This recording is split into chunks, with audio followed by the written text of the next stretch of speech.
여러분 안녕하십니까? 오늘도 재미있는 얘기 하나 들려드리겠습니다. 경기도 양주시 장흥면 일영리에는 온릉이 있습니다. 이 온릉은 조선의 11대 왕인 중종의 첫 번째 왕비였던 단경왕후 신씨의 무덤입니다. 단경왕후는 13살의 어린 나이에 진성대군과 결혼했고요. 진성대군이 왕위에 오르자 왕비가 됐지만 7일 만에 쫓겨난 비운의 인물입니다.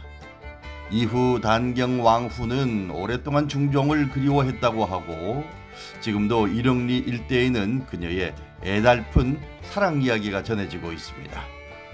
중종 반정이 일어났을 때 반정 세력이 진성대군의 집으로 군사들을 보냈습니다.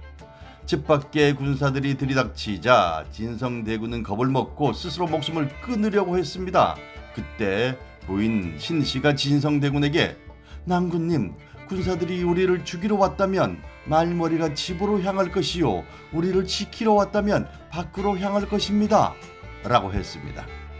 이 말을 들은 진성대군이 말머리를 확인하고 자신을 지키러 온 군사임을 알고 문을 열고 맞이했습니다.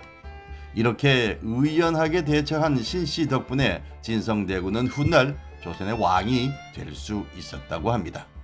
조선 연산 12년 1506년에 폭정을 일삼았던 연산군이 폐위되고 진성대군이 왕위에 올랐습니다.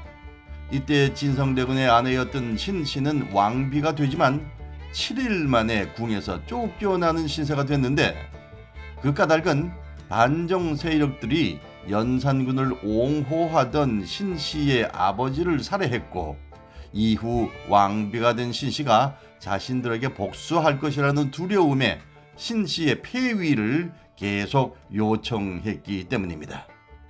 결국 자신의 아내조차 지킬 힘이 없던 중종은 신씨를 폐위시켰고 그렇게 신씨는 왕비가 된 지 일주일 만에 궁에서 쫓겨나게 됐습니다. 중종은 사랑하는 부인을 잊을 수 없었기에 종종 경회루에 올라 인왕산 근처를 바라보았다고 합니다. 하루는 이 소식이 신씨에게 전해졌고 신씨는 자신이 궁에서 입던 붉은 치마를 인왕산에 있는 한 바위에 걸어놓았습니다. 중종은 그 치마를 보며 아내 신씨를 그리워했다고 합니다. 이후 사람들은 신씨가 치마를 걸어놓았던 바위를 치마바위라 부르게 되었다고 합니다. 신씨는 궁에서 쫓겨난 이후 친가인 양주에서 지냈습니다. 그런데 신씨가 폐위돼서 궁을 떠나자 궁에 있던 신씨의 애마가 그때부터 먹지 않더니 점점 마르고 결국에는 큰 병에 걸리고 말았습니다. 어쩔 수 없이 병든 말을 궁 밖으로 버리게 됐는데 이 말은 한 번밖에 가보지 않은 신씨의 친가인 양주에 찾아갔습니다.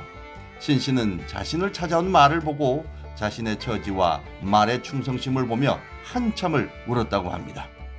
그리고 말을 정성스럽게 돌봐주었고 말은 신씨의 정성스러운 간호를 받아 건강을 회복하기 시작합니다. 어느덧 세월이 흘러 신씨는 말과 함께 자신을 버린 왕을 그리워하며 쓸쓸하게 세상을 떠나게 됐습니다. 자신의 삶이 얼마 남지 않았음을 느낀 신씨는 내가 죽으면 친정산에 묻어주고 훗날 저 말이 죽거든 장사를 지내주시오 라는 유언을 남겼습니다.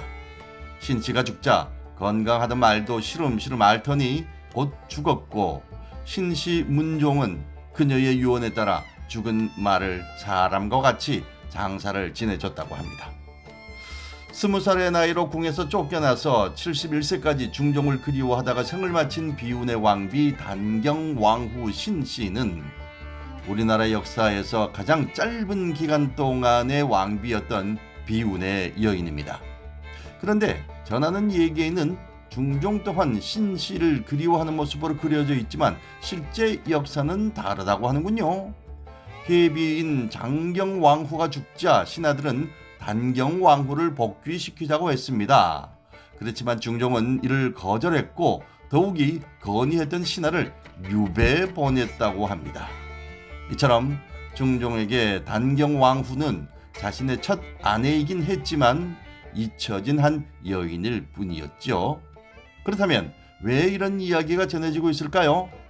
이는 죽는 그 순간까지 중종을 그리워했던 신씨에게 위안을 주고 싶었던 이들의 마음이 담겨 있기 때문으로 보이는군요. 비운의 왕비, 그런 왕비도 우리 역사에는 있었습니다.